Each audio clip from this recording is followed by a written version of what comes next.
Maganda tayo. Of course, may question tayo from Alex Rosas. To Gerald, you seem to have an I cannot give what I don't have attitude towards the early victims of the scam, right? Early victims of the scam? Yeah, the scam that your father orchestrated, diba? Parang that was your attitude. Will it change during the finale? Ay, sa second or third week pa na, nagbago na eh. Nag-decide na si Samuel kasi nakita niyo yung pinagdadaanan, yung hirap ng pinagdadaanan ng mga biktima. Nadadamay rin siya doon sa ginawa ng tatay niya. So, doon sa sinabi ni Direk F.M. Marcelina, what should a child do kapag nagkamali yung tatay? And si Samuel nag-decide na ayusin, i-correct yung mali, ibalik lahat sa mga biktima. Kasi biktima rin siya ng panahon, ng mga decisions na ginawa ng tatay niya na hindi naman niya ginawa. So kaya niyang humarap sa mga malalaking tao, katulad nila Jacob, yung character ni JC. Kaya niya makipagbakbakan sa 100. Siyempre, ano naman yun, figure, ano lang yun eh, yung 1 versus 100, or ibang challenges ng mga normal na tao na yun yung pakiramdam, na overwhelming challenges dahil sa mga pang-i-scam sa kanila. Yung isang biktima, lahat ng pera niya na pang-hospital ng anak niya, na-scam. So imagine niyo po yung gano'ng kahirap yung sitwasyon nila. So yes, nagbago. Early, medyo maaga pa lang sa show, nagbago na yung decision ni Samuel. Gerald again. Do you realize that what you have in the series is mostly transactional relationship? You have a transactional relationship with Pete, Chris Cruz III. You have a transactional relationship with Joca Diaz. You have a transactional relationship with the character of JC De Vera, and so on and so forth. What have you learned from all these transactional relationships? Transactional relationships? Oh, wow. What have I learned? Well, medyo iba tong dynamics namin kasi talagang mga masasambuan. Gumagawa sila ng mga masasama. Maraming nalalagay sa hindi magandang sitwasyon dahil sa mga pinagagawa nila. So, he had kumbaga, yung motivation ni Samuel para makipag-relasyon sa kanila is different because gusto niya papagsakin itong mga to. So, his transaction is tapusin yung kasama na ginagawa niya. One last question. What sin of your father are you willing to inherit? What sin of my father am I going to inherit? Oh, wow. What sin of my father? Wala. There's no sin, kasi sin nga eh. So, maging gwapo, sin ba yun? Kasalanan ba yun? Hindi na natin kasalanan yun. Hindi. Wala. There's no sin. Kinokorek na nga ni Samuel yung sin na ginawa ng tatay niya. So, wala siyang gusto makuha dun sana mga mabubuti lang. But syempre, like I said, wala namang perfectong tao. Lahat tayo may mga kanya-kanyang pagkakamali. Lahat tayo may mga kanya-kanyang pinagdadaanan. So, siguro tayo, lalo na sa Facebook, kaya natin magbawas ng pagiging judgmental. Thank you. Thank you. Yeah. Thank you. Totoo, dapat bawas judgmental kasi toxic, di ba, pag online world. Ayan, di ba? Tapos, hindi naman natin alam yung struggles ng mga tao. Kahit nga sabi ni Je, yung character ni Jacob, ni JC, di ba? Meron siyang pinagdaanan kaya siya naging ganun. Meron siyang malalim na hugot. Alright, may question pa rin tayo from Kapamilya King ng Kian Quinto. Hello po. Hello guys. Question ko lang. Kasi nabanggit nyo na itong show is ginagamit nyo para makapag-educate ng mga tao. Pero aware nyo tayo na merong mga audience, meron talaga mga tao na kahit anong educate mo sa kanila, yung paniniwala nila yung sinusunod nila or minsan sila pa yung galit sa'yo or sinishame ka nila. Ano yung masasabi nyo sa kanila? And sa tingin nyo ba, kailan nagiging applicable yung quote na you deserve what you tolerate? Sa lahat po, lahat. Enzo? Says? Yun, parang kung anong ginagawa mo sa tao, yun yung babalik sa'yo. Napaka-ano niyan eh, kumbaga, siguro ialin tulad ko yun sa isang dasal. Na parang, kapag may nangganon sa yung tao, bumalik sa kanya kung ano yung ginagawa niya sa ibang tao, tapos wala kang ginawa sa kanya. Hindi mo siya hinawakan, hindi mo siya pinagsalitaan, wala siyang narinig sa'yo, pusang dumating lang sa kanya yun, at pusang niyang naramdaman. Para sa akin yun, enough na yun para sa kanya. Yun yung pinaka parang alam mo yun na kakamustahin mo na lang siya. Pero yan, yun yung pinaka maano sa loob mo na wala akong ginawa, wala akong inapakan tao, ako ang inapakan, ako ang inapakan. Ang dami ko lang ginawa sa dasal ako. Siguro gano'n talaga minsan eh. You can only do so much, sabi ko kanina eh. May, yung mga biktima, may accountability din. You always have to make, ikaw naman mag-decide eh. Hindi ka naman pwede ma-scam na hindi, di ba? You always decide, tama ba to? So you always, magpadalos-dalos, mag-research, pero kung na-scam ka pa rin, hindi ka nakinig sa mga warning signs, charge to experience, learn from it. Pero may mga ganun talaga tao. Meron yan sa decision making. So, kung sino-sino mga nilalagay natin sa gobyerno or sa ganito or sa ganyan. You really have to do your due diligence at research at magtanong. But kung ayaw, ganun talaga. You get what you deserve. Lahat naman na nangyayaring maganda at hindi maganda, nangyayari yan based on our decisions. And we only can decide for ourselves. Yung katwiran ko sa buhay ko, hindi ko naman pwedeng i-force sa kanya. Iba mag-work sa'yo, iba mag-work sa akin. So we have to live by experience, good and bad. Sa iba pa po.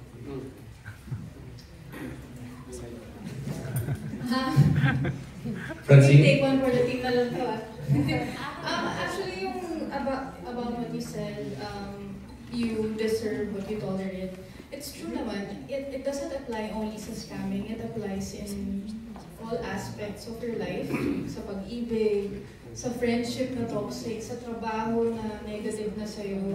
Diba? Even sa sarili mo, if you keep tolerating something, talagang mangyayari yun sa'yo. So, I guess to connect it sa show natin and sa yung social relevance kung bakit kailangan din talagang pagtuunan ng pansin. Tama yung sinabi ni Jay, kailangan mong mag-ingat. You have to really do your research. And at the same time, diba, hanggang kailan ka na lang din ba talaga magpapaloko? I mean, kung once, okay, lesson learned. Twice, pwede pa, pero pangatlo, pang-apat, pang-lima, and so, tanga ka na talaga. Sorry sa term. Si Gerald po yun. Nagulat lang po ako, ginaya ko. Pero totoo naman din, medyo hindi ka na talaga nag-iisip. So, talagang ako, personally, I believe na you really deserve what you tolerate. Kasi ako, I really don't tolerate whatever. You know, negativity, toxicity, you should really cut off that. That thing. Thank you. At maraming scams at scammers ay umaasa sa kakulangan ng ating kaalaman, di ba? So you have to do your part. Thank you po. Thank you, I think the power is in you. Kasi di ba parang it's beyond your control kung ano yung gagawin ng tao, di ba? Pero ang importante, ano bang power mo? Ang power mo is yung sa choices mo in life, sa integridad mo bilang isang tao. And also, siguro dapat matuto rin tayo to honor boundaries. And, well, ako, personally, that's my lifelong struggle, especially from this business that forces you to just say yes and yes to so many things and so many people. So, boundaries, it's very important, and natutunan ko siguro ngayon na medyo tumanda na rin ako sa buhay at sa industriya that no is a complete sentence. ang hirap lang ng tanong mo, just like Ms. Rosas' questions, no?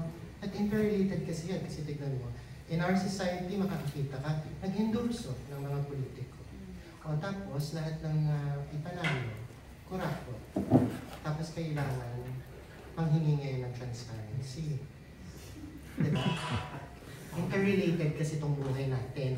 And the show tried its very best to provide a platform where we can showcase this. Because at the end of the day, ang root cause nito, yung education. Kasi Direk Bijoy and I were talking, he was mumbling beside me, he was saying, oo kasi Direk, di ba yung bobo, hindi niya alam na bobo siya. Masakit pong pakinggan. Pero if your temperament dictates that you did not get the proper education or uneducated ka because of poverty, so your view of the world is limited. Now, tapos, sabihin natin makipag-usap tayo sa iba. Kung ang community mo rin is from that kind of experience, so napaka-limited. Now, I admire Vice for always bringing our attention in showtime na sinasabi niya lagi, hindi na lang ako magbabanggit, may paaralan ako napunta, mag-i-schedule ng classes, dalawang year level sa isang kwarto, o kaya Monday, ganitong klase lang, Tuesday, ibang year na naman. I mean, we have to go back to that. Diba? Educate our people. Yung ipinagbubulusan nila, itinayo na lang sana nila ng eskwelahan at nagtumalino ang bayan. Pero papanatilihin nilang mangmang ang bayan para patuloy silang may boboto at nakaupo. That's the sad part of it. Our show will not claim that sabi ko nga ang hirap ng tanong mo kahit na nagpalabas tayo ng isang relevant material and yet people do not listen. We will not claim we will not have that messianic complex of trying to save the society. This is our very little contribution. At the end of the day, we're just starting out to, sabi nga, our use of Bakunawa is as both an element in the story, also speaks of a semiotics that is calling for the society. Na tama na yung resiliency, hindi na sa hirap ng buhay ko, mamamatay na ang tao dyan sa resiliency na yun. We have to cry out for what we deserve. Kailangan nating mag-ingay for what we deserve.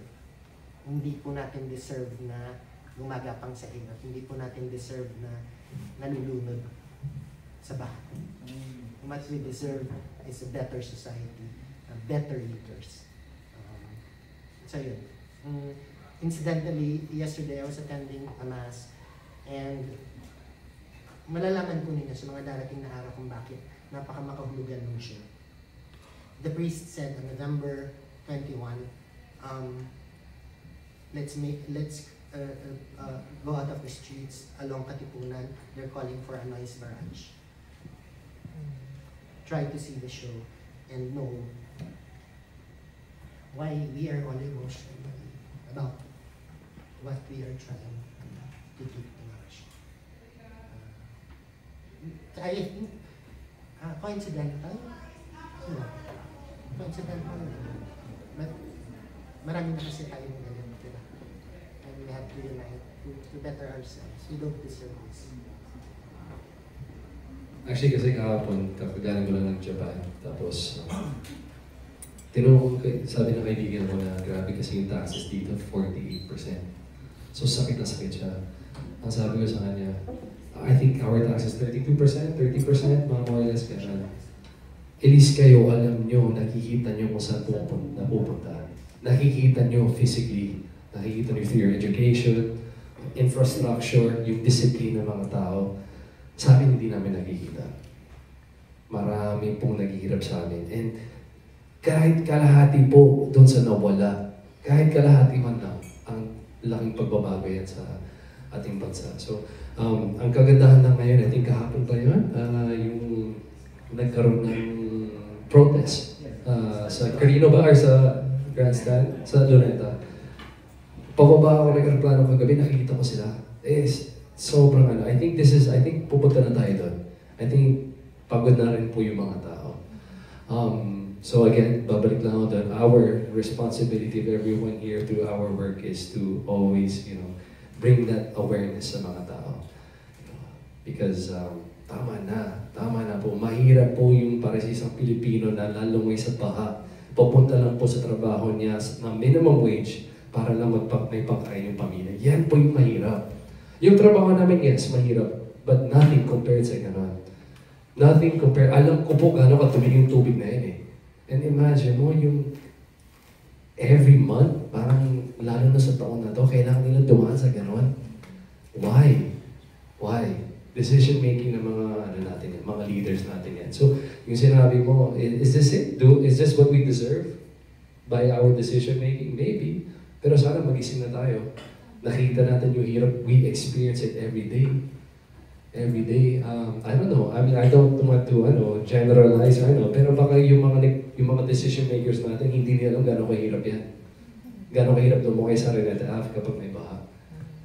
Gano'ng kahirap na bigla nasa loob ka ng bahay mo sa Cebu, tapos puno na siya ng tubig. Yan po yung mahirap. We are all spoiled. Yan, mahirap yun. Mahirap yun. So sana magising tayo na. Thank you. Agree.